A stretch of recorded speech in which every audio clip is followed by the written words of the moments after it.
करुणा मुंडे आणि धनंजय मुंडे यांच्यातील संबंध वैवाहिक. मुंबई सत्र न्यायालयाचं निरीक्षण. 2 मुलांना जन्म देणं एका घरात राहिल्याशिवाय शक्य नाही. मुंडेंची याचिका न्यायालयानं फेटाळली.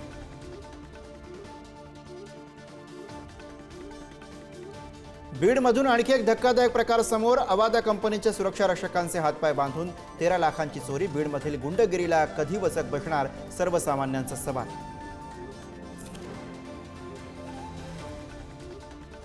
गर्भवती मृत्यू प्रकरणी डॉक्टर सुश्रुत घैसास यांच्या अडचणींमध्ये वाढ. घैसास यांच्यावर 2 दिवसात कारवाई होणार असल्याची माहिती.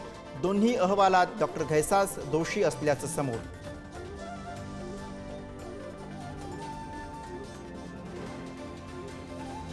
तुळजापूर ड्रग्ज प्रकरणी पुजाऱ्यांचे कनेक्शन चर्चेत. ड्रग्ज प्रकरणामुळे मंदिरातील पुजारी बदनाम. पुजारी मंडळाची प्रतिक्रिया. धाराशिव ड्रग्ज प्रकरणी 14 जण अटकेत, 21 जण फरार.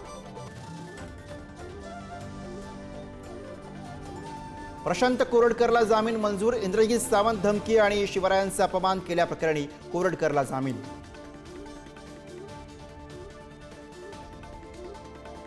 स्थानिक स्वराज्य संस्थांच्या निवडणुकीसाठी अजित पवारांचा प्लॅन ठरला. अजित पवार आठवड्यातले 4 दिवस महाराष्ट्र दौरा करणार. सोमवार, मंगळवार आणि बुधवारी शासकीय कामकाज पाहणार. महाराष्ट्राचा पारा 46 अंशांवर पोहोचला. यंदाच्या तापमानाचा उच्चांक. कोकण, मध्य महाराष्ट्र आणि विदर्भाला उष्णतेच्या लाटेचा इशारा, तर मुंबईसह ठाणे, पालघर आणि रायगडला येलो अलर्ट.